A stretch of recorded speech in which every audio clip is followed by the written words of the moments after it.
guys, welcome back to my channel. In this video we'll see the development of the midgut. अब midgut की सबसे पहले तो हमारे पास एक्सटेंशन हमको देखनी है कि कहाँ से कहाँ तक होता है। ये जहाँ पे फोरगट एंड हो रहा होता है या वहाँ से लेके midgut स्टार्ट होता है up to the proximal 2/3 of the colon and 1/3 जो उसका डिस्टल वाला है उनके जंक्शन तक ये जो है ना एक्सटेंड करता है। तो अब इस फिगर में देखें तो आप लोगों को नज़र आ रहा होगा कि जो हमारे पास मिडगट है ये कनेक्टेड है, हम लोग को पता है, to the yolk sac through the vitelline duct. Let me more zoom इन।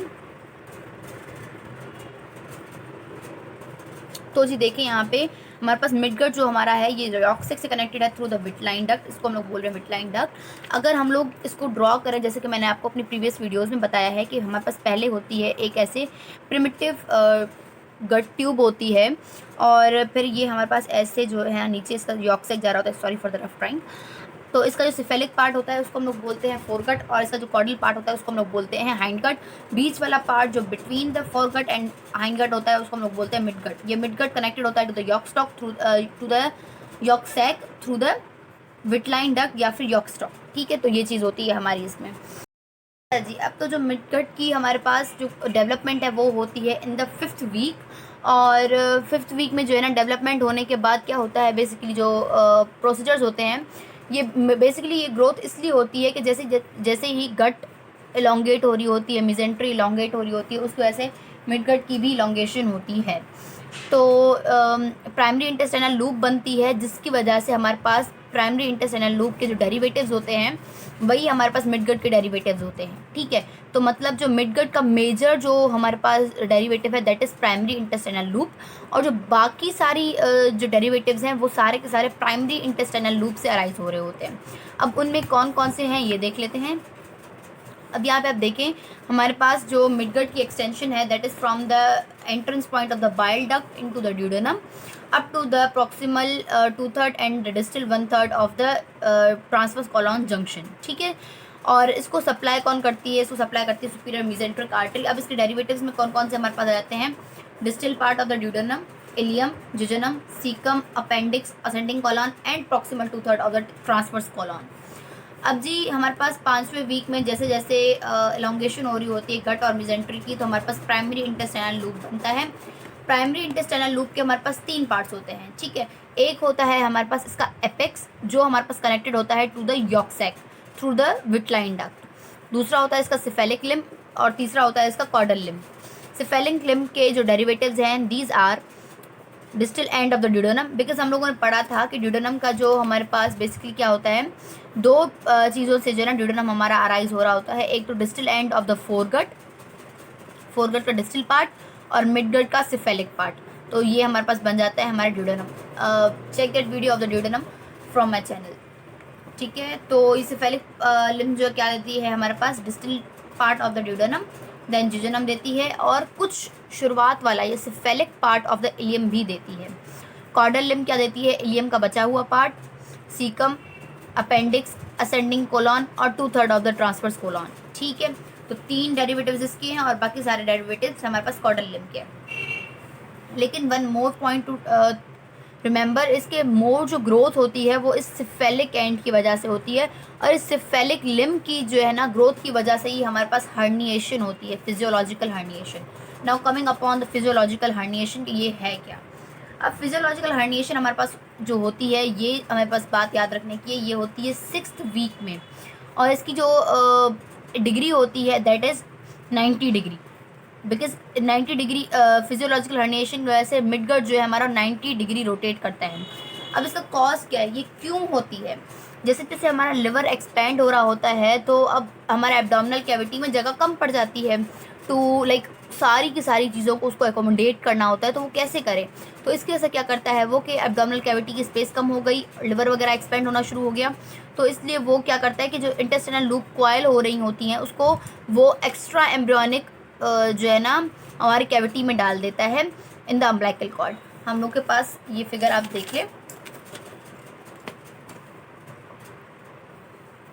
ये देखिए हमारे पास ये अम्बिलिकल कॉर्ड की हमारे पास जा रही है। तो इसमें हमारे पास जो ये हमारे पास इंटेस्टाइनल लूप है ये सारा का सारा ऐसे ग्रो करता जा रहा है और ये हमारा हर्निएशन होगी बाद में इनटू द अम्बिलिकल कॉर्ड। ठीक है, तो ये होता है। उसके बाद क्या होता है जी, हाँ, तो जी क्या होता है कि हर्निएशन हो गई। अब हमारे पास कुछ टाइम के बाद क्या होता है कि रोटेशन होती है मिडगट की। अभी रोटेशन की जो डिग्री होती है दैट इज़ 270 डिग्री, लेकिन ये डिग्री जो है ना 2 पार्ट्स में डिवाइडेड है। एक है बिकॉज ऑफ द हर्निएशन और दूसरी है बिकॉज ऑफ द रिट्रैक्शन। मतलब एक तो वो जो इंटेस्टाइनल लूप है वो अम्बिलिकल कॉर्ड में जा रहा है, उसकी वजह से रोटेशन हो रही है। एक तो वो वापस अपनी पोजीशन पे आ रहा है इनटू द एब्डोमिनल कैविटी, उसकी वजह से हो रही है। 90 डिग्री होती है, ये देखिए यहाँ पे मैंने लिखा हुआ है 90 डिग्री होती है बिकॉज ऑफ द हर्निएशन, और 180 डिग्री होती है ड्यू टू द रिट्रैक्शन। तो ये 270 डिग्री हमारे कंप्लीट हो गए। ये होती किसके अराउंड है रोटेशन? ये होती है सुपीरियर मेसेंट्रिक आर्टरी के अराउंड। ये देखिए मैंने आपको जो फिगर पहले दिखाई थी उसी पे आप फिर से गौर करें कि ये आप देख सकते हैं ये बीच में हमारे पास सुपीरियर मेसेंट्रिक आर्टरी पड़ी है, और ये जो लूप है ये इसके अराउंड क्वाइल करता जा रहा है, और उसके अराउंड एक एक्सेस बना रहा है, और उसके अराउंड रोटेट हो रहा है। तो उसको हम लोग बोलते हैं रोटेशन ऑफ द मिडगट। ठीक है, तो और इम्पॉर्टेंट चीज़ें जो वो ये बता रहा है इसमें वो ये है कि रोटेशन जब हो रही होती है तो उसमें जो स्मॉल इंटेस्टाइन का लूप हो रहा होता है ना वो एलोंगेट करता है और क्वाइल करता जाता है रैपिडली। लेकिन जो लार्ज इंटेस्टाइन का होता है ना वो क्या करता है, वो इलोंगेट तो करता है लेकिन वो क्वाइलिंग नहीं करता, वो क्वाइलिंग के फेनोमेना में नहीं जाता। तो ये मैंने यहाँ पे बात लिखी है। इस फिगर में हमारे पास ये अम्बिलिकल हर्निएशन या फिर फिजियोलॉजिकल हर्निएशन जिसको हम लोग बोलते हैं वो दिखाई गई है। ये देखें कि हमारे पास जो क्वाइल है ये हमारे इस अम्बिलिकल कॉर्ड में जा रहा है अलॉन्ग विद द अलोवेंटिस, और ये हमारे पास विटलाइन डक्ट पड़ी हुई है जो उसको कनेक्ट कर रही है टू द बाहर जो इसका यॉर्क सैक पड़ा हुआ है उससे। ठीक है, तो ये ऐसे होगा। सही है। Coming upon the retraction of the herniated loops. अब इसमें क्या होता है कि इसके जो 3 फैक्टर्स इसके लिए रिस्पॉन्सिबल होते हैं। एक होता है कि हमारे पास मीजोनेफ्रिक किडनीज जो हमारे पास हम लोग बोलते हैं कि कुछ टाइम के लिए फंक्शनल होती हैं, अबाउट 4 वीक्स के लिए वो फंक्शनल होती हैं, उसके बाद वो रिग्रेस हो जाती हैं। तो एक उनकी रिग्रेशन की वजह से एब्डोमिनल कैविटी में जगह खाली हो जाती है। दूसरी ये कि जो लिवर की ग्रोथ है वो कम हो जाती है, उसकी वजह से हमारे पास एब्डोमेन में जो है ना हमारे पास जगह खाली हो जाती है। और तीसरी जो है दैट इज़ कि एब्डोमिनल कैविटी खुद भी इनलार्ज कर जाती है या एक्सपेंड कर जाती है, तो उसकी वजह से हमारे पास एब्डोमिनल कैविटी बड़ी हो जाती है। तो अब उसमें जगह बन गई। अब जगह बन गई तो वो जो स्मॉल इंटेस्टाइन है जो वो बोलेगा कि भाई मैं जब जगह कम थी तो मैंने तुम्हारे साथ दोस्ती निभाई और मैं वहाँ से चला गया, लेकिन अब तो जगह है, अब मैं अपने घर वापस आऊँगा। तो वो अपने घर वापस आना शुरू हो जाता है। ये जो हर्निएशन है तो इसलिए आप ये याद रखेंगे जो इंटेस्टाइनल लूप है ना वो 4 हफ्ते के लिए अपने घर से बाहर रहा था।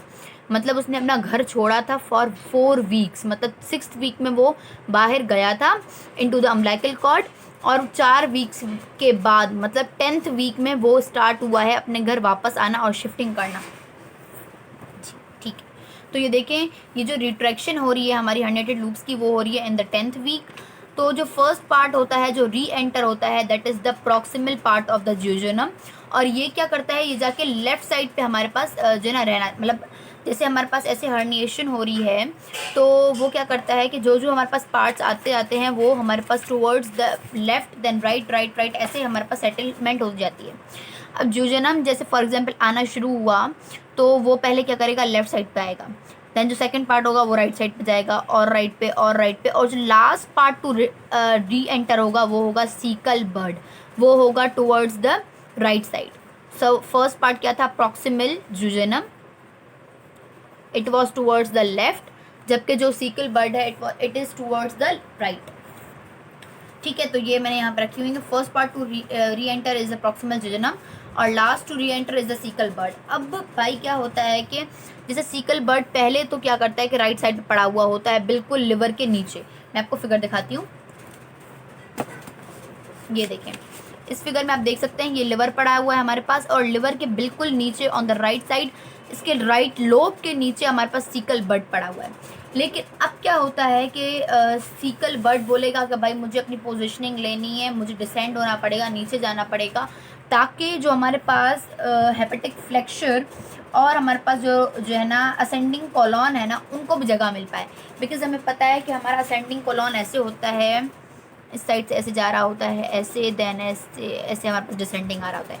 तो असेंडिंग कॉलॉन को भी जगह चाहिए होती है और हेपेटिक फ्लेक्चर वक्त को भी हमारे पास जगह चाहिए होती है ऑन द राइट साइड। तो वो बोलता है मुझे नीचे जाना पड़ेगा, तो उसको जैसे नीचे जाना पड़ता है तो वो अपनी पोजिशनिंग करता है और वो नीचे आता है अब वो जब नीचे आ रहा होता है तो क्या होता है कि हमारे पास अपेंडिक्स प्रोड्यूस होता है। अपेंडिक्स ऐसे प्रोड्यूस होता है, सीकल बड का जो डिस्टल पार्ट है वो एक अपनी आउटग्रोथ या डाइवर्टिक्यूलम देता है, जिसको हम लोग बोलते हैं अपेंडिक्स। ठीक है, अब ये देखें आप इस फिगर में,